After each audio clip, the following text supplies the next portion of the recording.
Good morning. Can the folks in the back hear the audio? Thank you. My name is Simon Cataldo. I have the honor of representing many of you in the General Court at the State House. It is a blessing to be here with veterans today and in a community that honors and treasures and celebrates its veterans. We are living at a time and in a society when we all need to access the moral wisdom and moral clarity that our veterans hold. They hold that wisdom because they have engaged in selfless service. They hold that clarity because they have served during peacetime and wartime alongside Americans of all backgrounds, alongside our allies, and many of them have fought against our enemies to hold evil at bay. In 2023, we live in a country, in a society when so many of our institutions have been overtaken by people who promote moral relativism, who draw false equivalencies between terrorism and self-defense.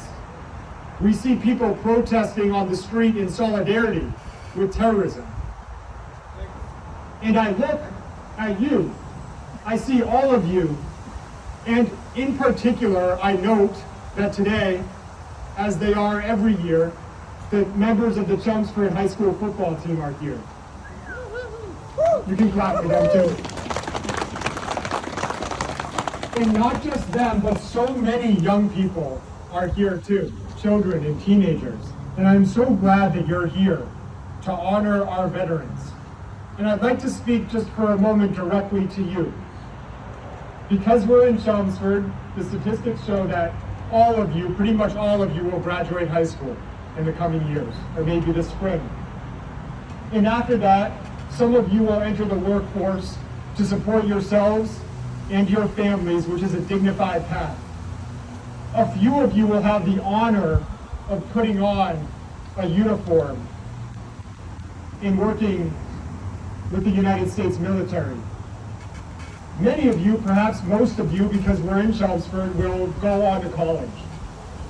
And when you go to college, you will find many of you on campus, professors or school administrators, classmates, maybe even some of your friends, who denigrate this nation and take for granted the selfless service and the sacrifice that these people have made and that people continue to make, so that those professors can say whatever they want and teach whatever they want in those classrooms.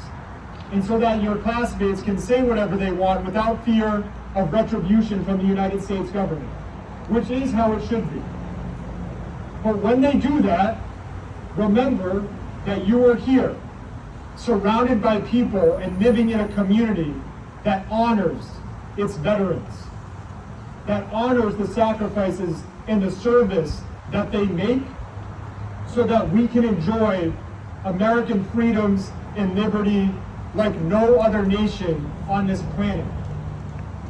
Remember that the very best Americans, so many of whom have been veterans, have always looked with a critical lens inwardly at American society and at our country, but not to denigrate or to destroy it, but to make more perfect our union.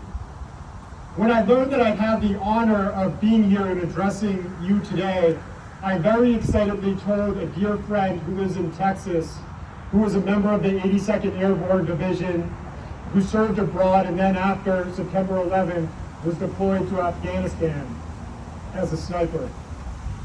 And he did some research on this park and noted with great interest that much of it was built in 1992.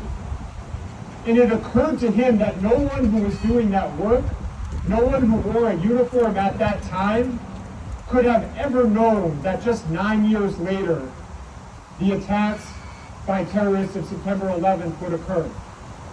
And yet, it is their service, their risk-taking, to enter the military and to serve in the military during peacetime and wartime, without knowing an unknowable future, that allows us to continue our great American experiment that allows us to enjoy democracy and freedom.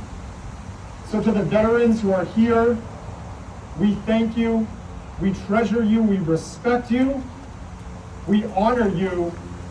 We still need you in all of our civil institutions, and however you decide to continue your journey after your active duty, we are forever indebted to you. Now I have the honor of reading this proclamation, which is signed by, thank you,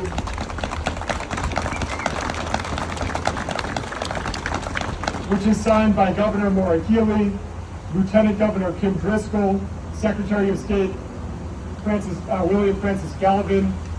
I'll note that many times these proclamations, we get them and it's a digital signature, but this is a real signature, as it should be for this solemn and important occasion.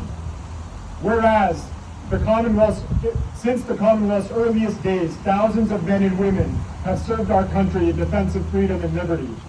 And whereas on November 11th, 1918, after 4 years of conflict, the armistice was signed in the forest of Compiègne by the Allied nations in Germany, ending World War I, the war to end all wars. And whereas since that day, every November, people from around the nation have gathered to honor our veterans. And whereas in November of 2023, the world will commemorate the 105th anniversary of the armistice that ended the fighting in World War I at 11 a.m. November 11th, 1918, the 11th hour of the 11th day of the 11th month. And whereas there are approximately 300,000 veterans living in Massachusetts. And whereas today we are reminded of the great sacrifices and contributions that our veterans have made to our country. And whereas we honor and salute those who have served our country throughout the generations with honor, patriotism, and courage. And whereas it is appropriate that all Massachusetts citizens remember the bravery of those who served their country, so that their dedication and sacrifices serve as a reminder of the cost of our freedoms.